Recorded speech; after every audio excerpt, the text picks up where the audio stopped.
Two Worlds, One Family by Dragon Translator. Chapter 25. Be proud of who you are. Hiccup walked down the tunnel, not looking to either side. His focus remained forward and to the end of his quest. He had to find this. He had to do something his father had never done.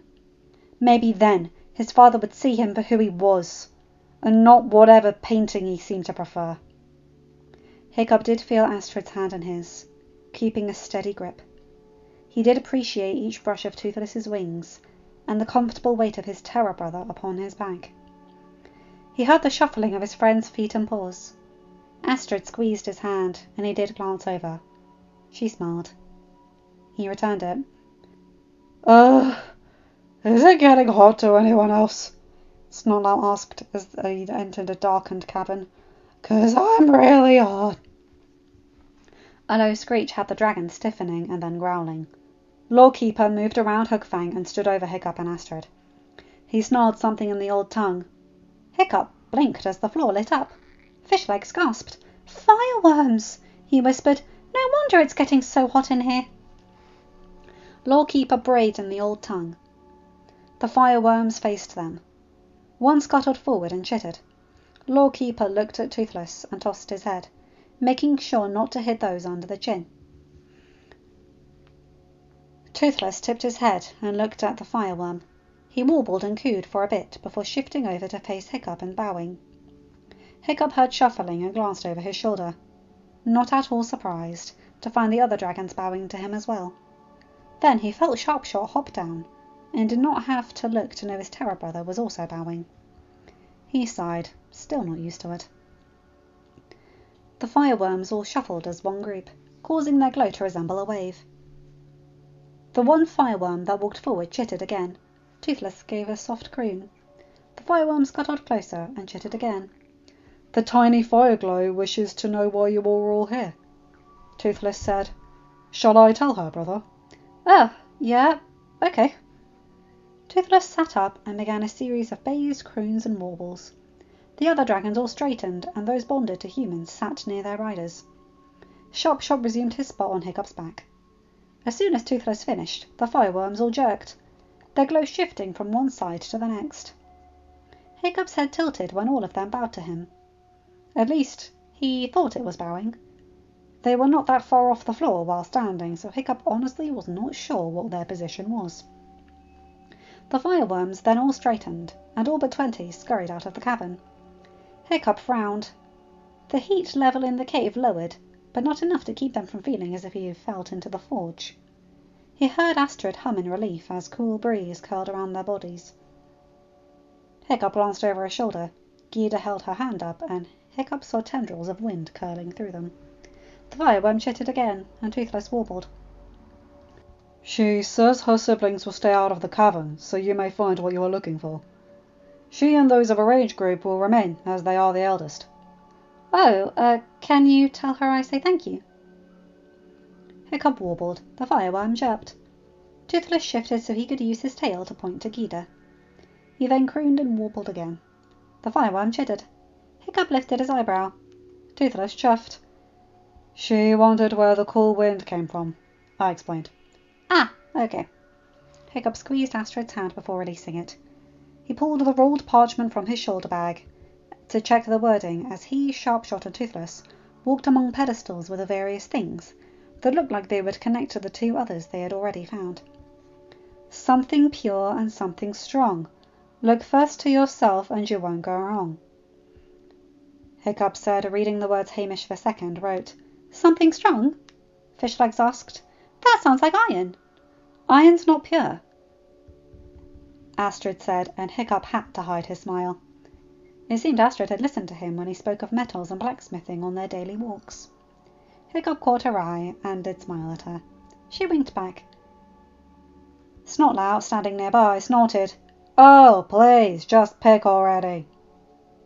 Hiccup chuckled and looked at the pieces on the pedestals. "Look to yourself," he whispered. He stepped away from Toothless. One of the pieces caught his eye, and he walked closer. He tilted his head, noting he could see himself. He reached for it. "Careful," Astrid said. It could be a trap. Hiccup glanced over. He intended to give Astrid some reassurance, but stopped. Shadowfire moved around the cavern, halting by the pedestal Hiccup was reaching for.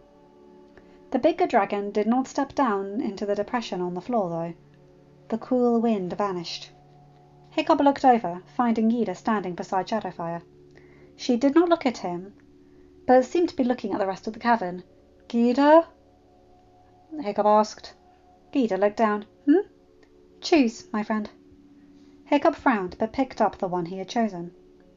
For a moment, nothing happened. Hiccup stepped back. The floor shifted. It gave way under him. Hiccup fell back. Shadowfire snared the front of his tunic.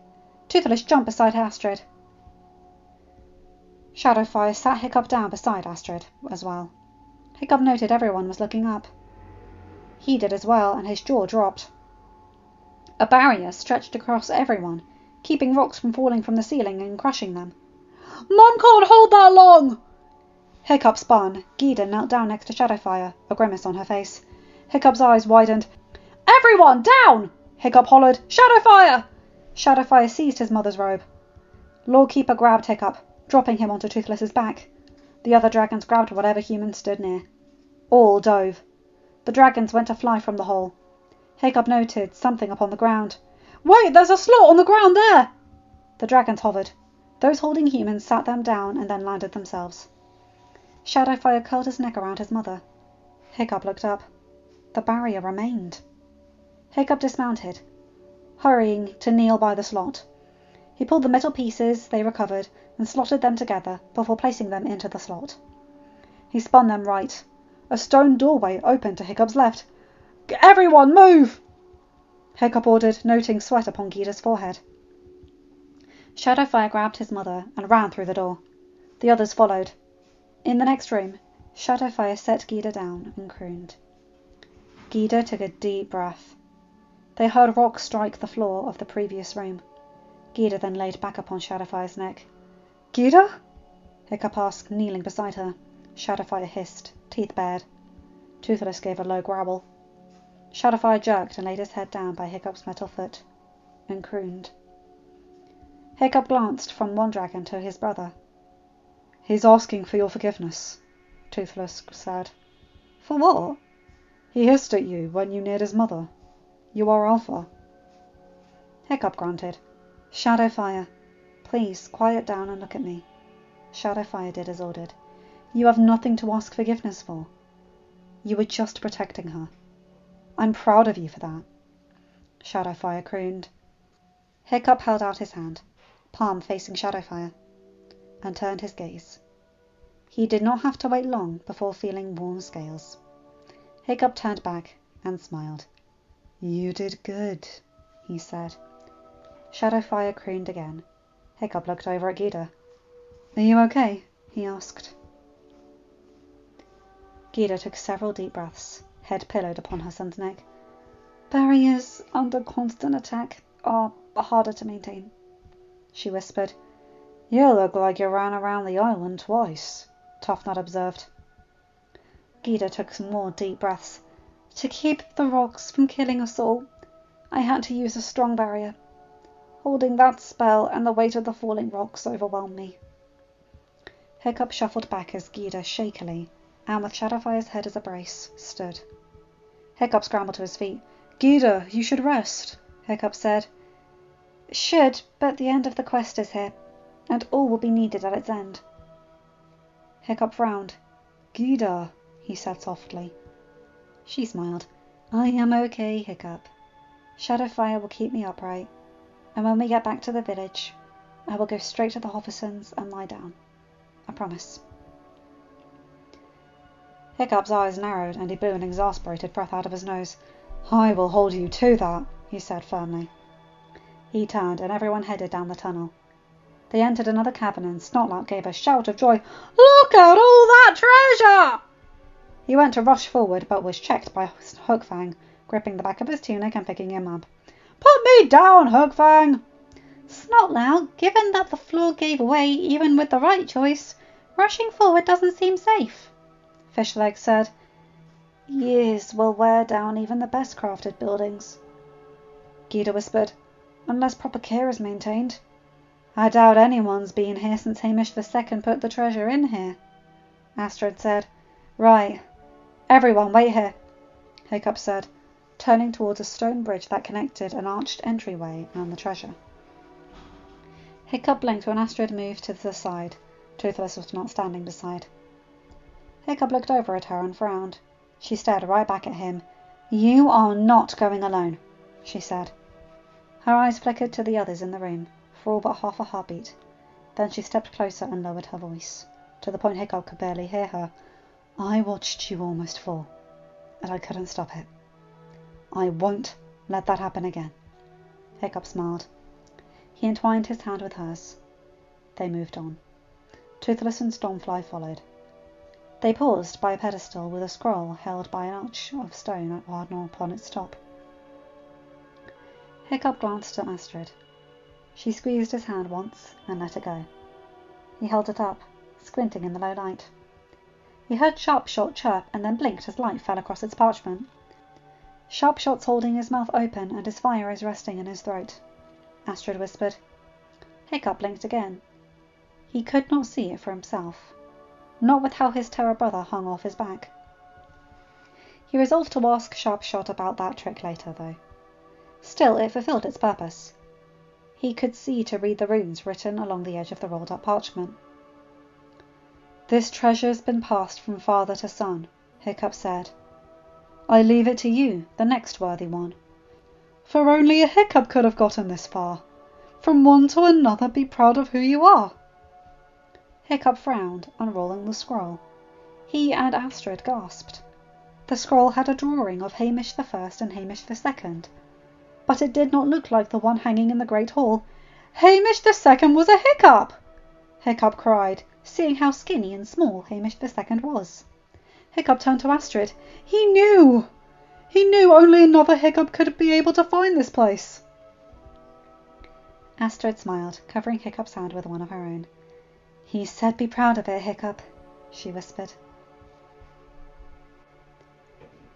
Before Hiccup could respond, the ring holding the scroll depressed, and the pedestal slid into the floor.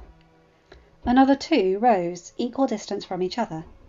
One had a quill, with a tattered and torn feathering. The other had an old, one-handed warhammer. Hiccup frowned, but noted some markings on the floor. He knelt, wiping dust and dirt off the runes. In between the body and mind. A choice must be made in what you find. At this moment, you must look to yourself, as only one path will give you true wealth. That makes no sense, Snotlout cried. The wealth is right there in front of you. Skin met skin, and Hiccup turned. He found Gyda with her forehead laying in the palm of her right hand. The mage then pinched the bridge of her nose before opening her eyes and whispering something to Shadowfire that had the dragon snickering. Hiccup shook his head, realizing Gyda was as exasperated by Snotlout's line of thinking as he was. He stood and stared at the two pedestals. He reached over and picked up the quill. The cavern shook slightly, but no rocks fell.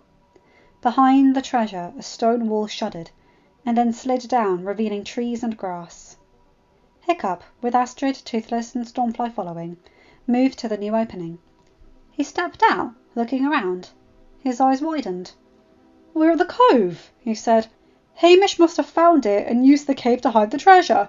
You mean we could have found this door and skipped everything? Snotlout yelled. I'm gonna slap Hamish. You're gonna slap a dead man? Ruff said, sounding as if she'd been given the greatest snuggle-tog present ever. Ooh, if you do, we're bringing snacks. Tuff said, disturbing the dead should bring out all sorts of chaos. No one is disturbing the dead, Hiccup said. Besides, Hamish was probably burnt on a funeral ship. Humans burn the dead? Lawkeeper asked. Honoured Viking warriors are, Hiccup replied. It's so the Valkyries can see them and escort them to Valhalla. What is Valhalla? Toothless asked, slowly pronouncing the word. The home of Odin, the Allfather, Hiccup said. Honourable warriors receive entry there upon their death. He tilted his head, curiosity peaking. How do dragons honour their dead? Lordkeeper glanced around them, and then faced Hiccup and bowed. I am sorry, Alpha. That is a tale I cannot share with so many listening. Hiccup frowned, slightly hurt by Lordkeeper's refusal. Toothless stepped closer and nuzzled against him. Only those most trusted are told that tale, Toothless whispered. He'll probably tell you when your friends are not all around. They are trusted with much, but not that. Hiccup tilted his head, but ultimately nodded at his understanding. He frowned when the 20 fireworms from the first room appeared at the archway. The oldest scurried through the human and dragon legs, stopping in front of Hiccup. Hiccup knelt. The fireworm bowed and chittered. Brother, she acknowledges you as their Alpha, Toothless said. She wishes to apologize for not coming to you before now. Hiccup frowned. You have nothing to apologize for, he said. You didn't know until now. He gestured to the treasure. We'll take all of this, but once we're done, the cave can be yours. We often visit the cove beyond the opening, quite often, though. But if you wish none to disturb you, then I will warn any who travel this way to leave you be. Toothless cooed and brayed. The fireworm bowed to Hiccup again, chittering. She understands, brother, Toothless said. She also does not mind visitors, but she asks that any request permission to enter the caves. Too many of her kind in one room can harm the humans of the nest, and she would not wish that. Hiccup smiled. Okay, I'll let everyone know. Thank you for allowing us to come into your home, and sorry about the floor up there. The fireworm glanced at Toothless and gave an inquisitive chirp. Toothless cooed. The fireworm chittered and chirped. She says don't worry about it, Toothless said. They were actually wondering how to get to the lower part of the cavern anyway. The hole helps them. Oh, good, Hiccup said. He looked over his shoulder. We'll get the items and leave. If you or the others ever need anything, I or my friends will help. Just, please don't set the village on fire, if you can help it, he said, rubbing the back of his neck. Toothless warbled and cooed. The fireworm chirped. She promises. Hiccup nodded and stood. The fireworm scurried through the humans and dragons again. She and her siblings chittered. The other dragons responded, and the fireworms left. Hiccup looked at Toothless. Eyebrow lifted. She was just saying goodbye. Hiccup nodded, then turned to the others. Okay, we'll take all of the treasure to my father and he'll divide it. I can divide it here, if you prefer. End of chapter. Hi guys, hope you enjoyed that one. I quite like that one, to be honest, I do. But again, nothing to really report, except of course Astrid being a queen standing right by his side. Love that. And poor Gyda having to hold up those rocks. That must be hard. Shadowfire must be horrified at the idea of his mother using that much magic. Anyway, you guys know the drill. Like, comment and subscribe and hit that bell to get notified for whenever I upload a new video. Have a good day, night, or whatever time zone you're in. Bye my guys, gals and non-binary pals. I'll see you in another video. Take care.